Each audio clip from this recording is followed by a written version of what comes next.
Songbird Symphony is one of the cutest, most adorable games I played this year. Play as a chubby small bird named Birb who's just trying to find their place in the world. You'll platform, sing, and solve puzzles as you travel across the many different bird kingdoms.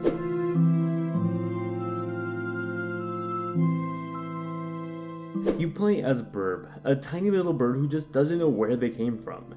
They live in an adopted family where all the other birds are different from him. They treat him as an outcast, staring and pointing at him all while his back is turned. Birb is a lovable bird who just wants to fit in, be accepted by those around him. It's that catalyst that drives him to go across the world, learning the songs of all the different birds. Hopefully, once he's learned everyone's song, he'll be able to sing a song that finds his actual home. It's a heartwarming story with one of the most wholesome characters I've seen in a video game. You can't help but root for this little bird as he assumes the best in people that are essentially all looking down on him. He has a strong heart and that motivation is contagious. Along with Birb are a few coasters that stick out while visiting each of the other bird kingdoms. Each type of bird has a different personality, charming in their own way. Sadly, the same can't always be said about the more obscure NPCs in the hub areas. They'll chatter a bit if you talk to them, but usually don't say anything of significance. Despite that though, Songbird Symphony was a joyful story to experience. It's filled with laughs, charm, and even some overdramatic scenes that tend to add more to the humor. Anytime I got to see a scene with Birb in it, I had a smile on my face.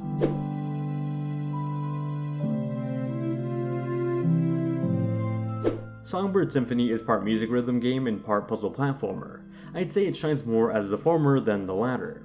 As Birb travels through the different bird villages, he'll come across puzzles in all shapes and sizes. Some will have you activating certain blocks in the maze, and others might just have you collecting other birds.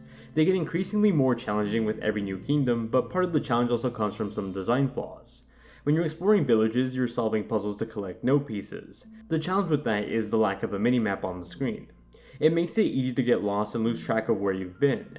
I often found myself just running in circles trying to find the area I hadn't explored yet.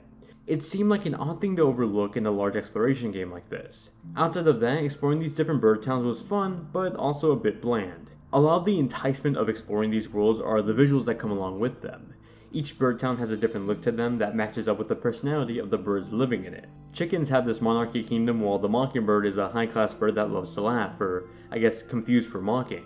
Those little details often had me smiling as they were the major world-building elements of this whole bird universe. I appreciated every bit of lore that I got, even if the platforming and the puzzles behind them got a little tedious the more I played. Aside from that, you'll have these moments where you're challenged to learn the song of each new bird type. Usually these will throw in a new note for you to learn that corresponds to a button on the controller. Over time, this makes each new song more complicated than the previous, adding new notes at a faster tempo. This was a ton of fun to play through. It starts off slow, but by the end of, let's say, the third song or so-called boss fight, you'll be challenged to follow along. Each musical interaction follows a do as I say scenario where the setup for how notes are displayed is different every time. It kept things feeling fresh and new. I wasn't just waiting to see which notes had to be played, but how the notes were going to be displayed. As for replayability, there are a few feathers from each of the bird types hiding away in the corners of your journey. It's up to you to find them all for a little collection of all the different types of birds you met along the way. There's also all the different notes that you can discover across the bird kingdoms. Overall, I found Songbird Symphony's adventure to be lovable and charming, though with a few stumbles along the way. Puzzles and platforming were alright at best, but the worlds they took place in captivated me enough to push through it. The musical sections of the gameplay were the complete opposite though, and had me having a blast as I tried my best to match up the notes being thrown at me.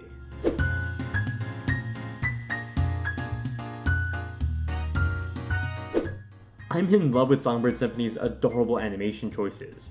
Birb wobbles around anytime he walks like the chubby happy bird that he is. It's not just him though. The character designs of just about every single bird I met in this game has their own unique charm and personality that just resonated with me the whole time I played. The art style throughout this game is this almost retro looking style that's pixelated but still pretty modern. In combination with the animated backgrounds and foreground elements, it shined marvelously. The flames in the Chicken Kingdom, the waterfalls in the background, and the slight glimmer from the lanterns all play a small but important role in making this world come to life beyond the static image. The only issue I had with the visuals was the occasional hiccup when scrolling from one area to another. I noticed the occasional skip, hiccup, or pause in the background that broke the smooth feeling of the gameplay. This part, for example, has platforms popping in and out as I move left to right, with the occasional stutter in motion.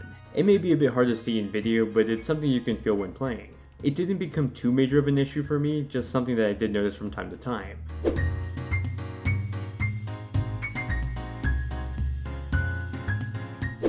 Traveling through the different bird kingdoms, you'll be treated with a variety of different tunes that match up with the setting and personality of the birds you're with.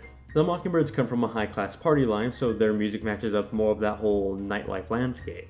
The area where Birb lives, on the other hand, sounds more like a whimsical tune you'd hear in a cartoon taking place in a forest. Much like the visuals, the musical matchups here are cute and fit perfectly to every setting. Even the birds have their own unique tunes that represent who they are. Birb gets this almost scared-like chirp, while other birds have this louder chime to it. Playing on the Nintendo Switch, I was happy to see the use of HD Rumble for the small touches in the background. For example, one part of the game has a large bird stomping in the background as you make your way up to its head. Every stomp in the background coordinated to a slight rumble in the Joy-Con. Little touches like that, along with the abundance of tiny animation details, really brought the pixelated world to life.